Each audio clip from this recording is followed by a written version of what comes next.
Hi everyone, this is Anam Taufik. Welcome to another episode of Beyond the Walls. Today we are at House Koya.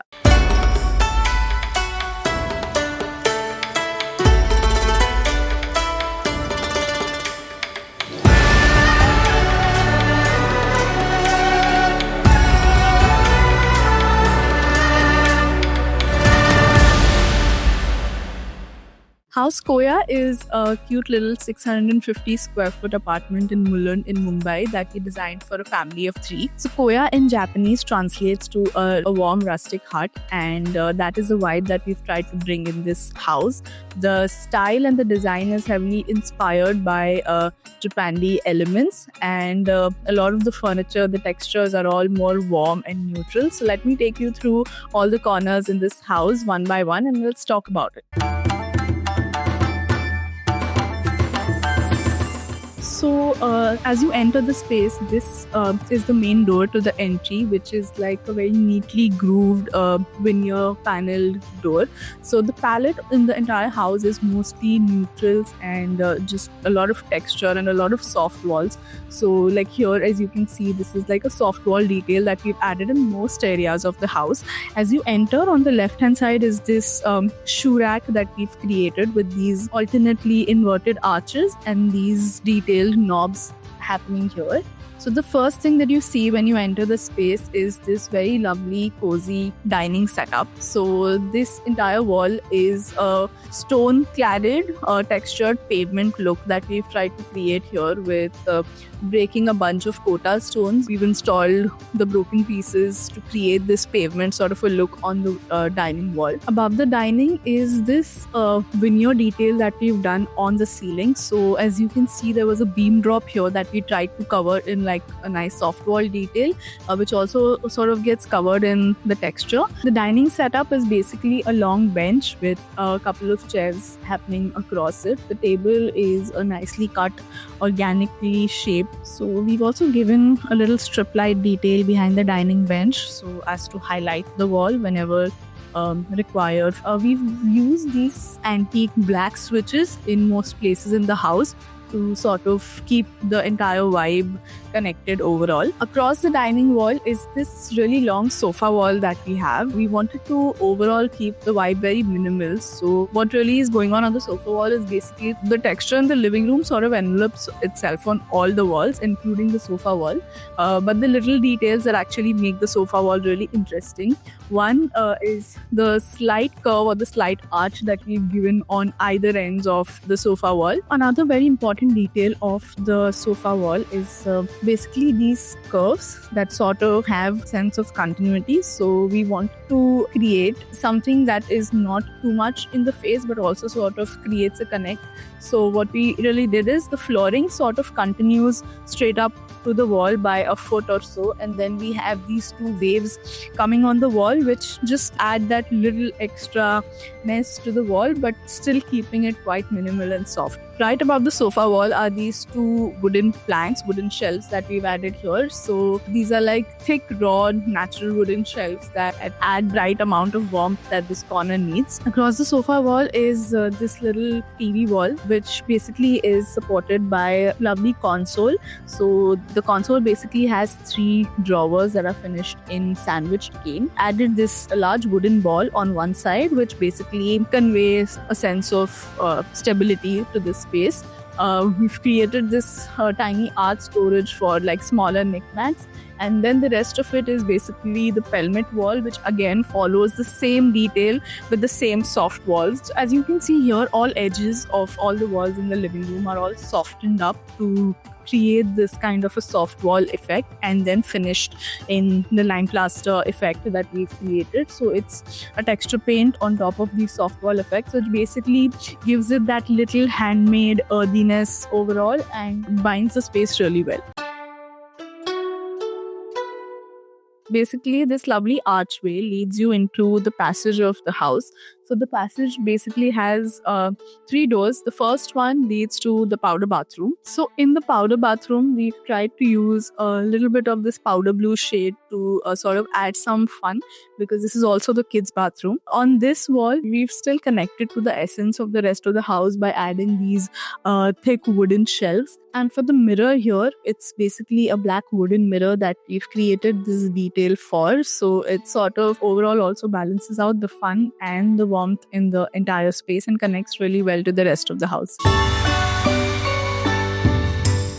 So the kitchen is basically divided from the living room through this sliding glass door, which has a balance of fluted and clear glass to add a little drama and to also balance visibility. Let's check out the kitchen. So we've continued the same color palette for the kitchen with this neutral beige color tone for the cabinets. We've used these panel cabinets with these dark black handles to keep the theme the same overall. We have these under-counter drawers here, and right above we have these glass shutters on either sides of the chimney.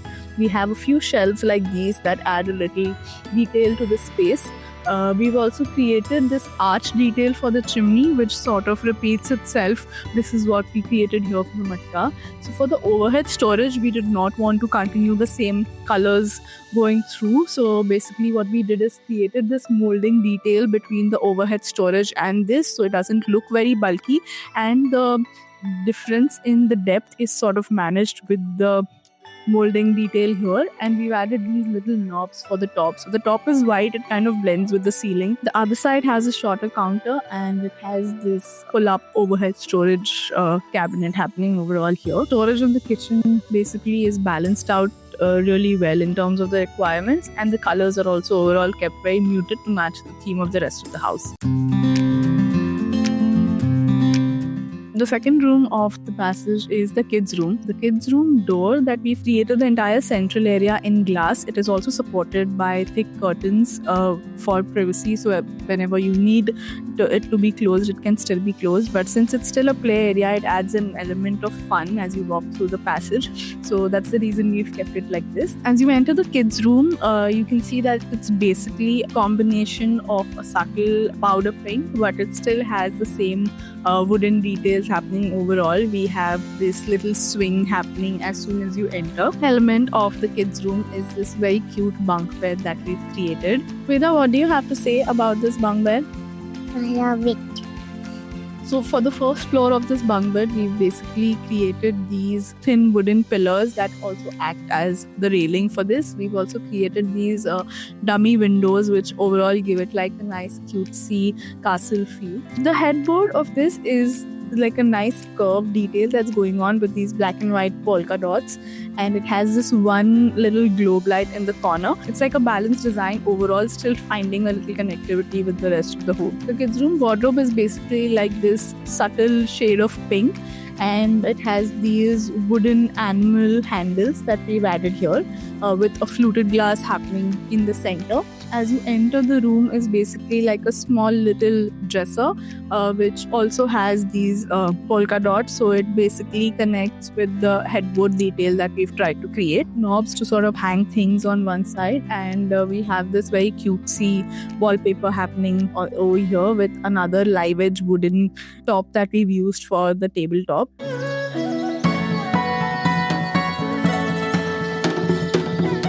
The last door of the passage leads to the master bedroom.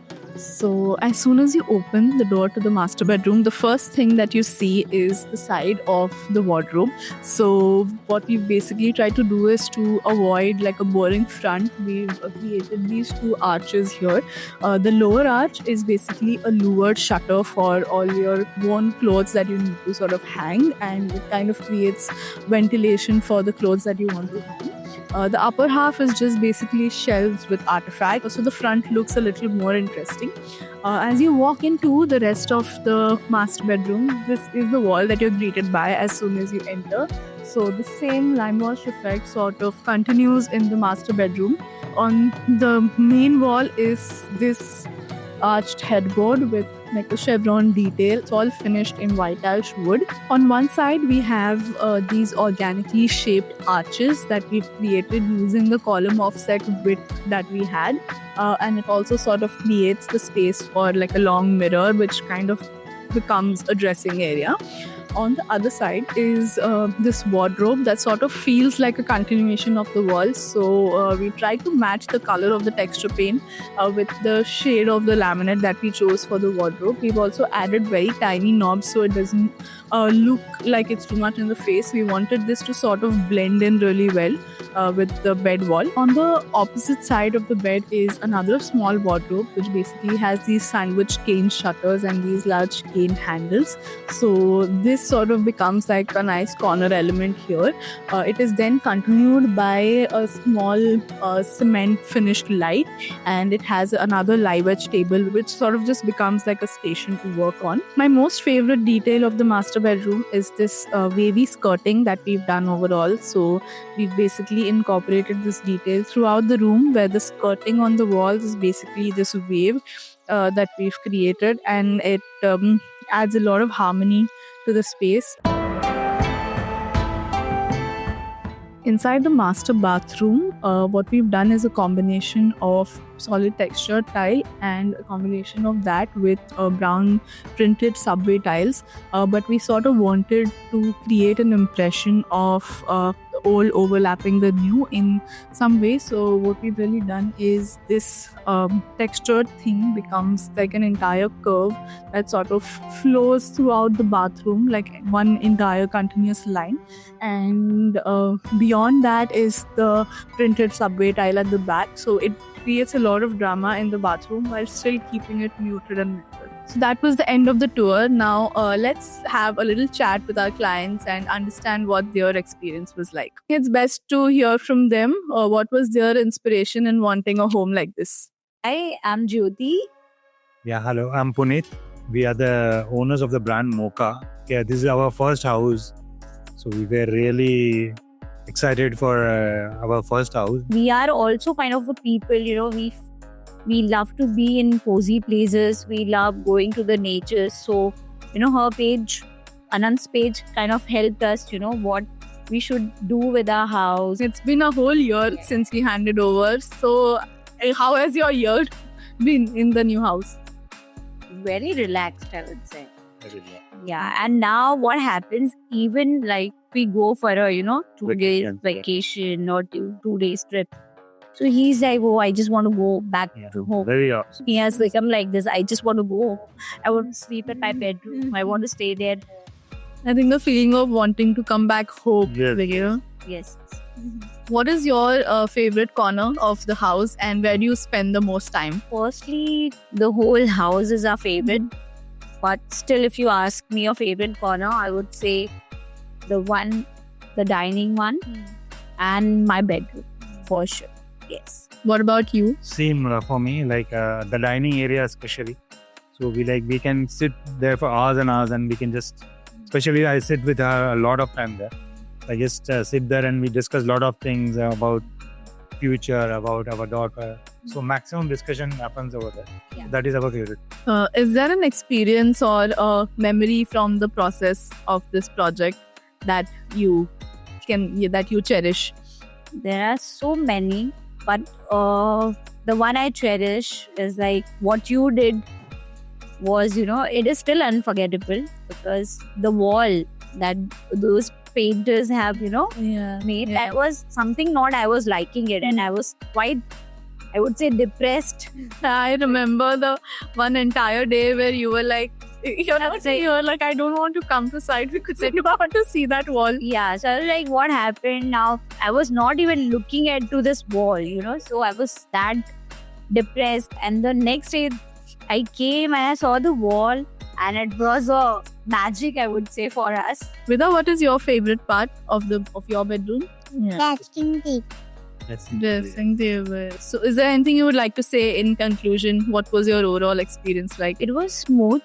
Yeah, very smooth. It went very smoothly, and we were really satisfied with the overall outcome.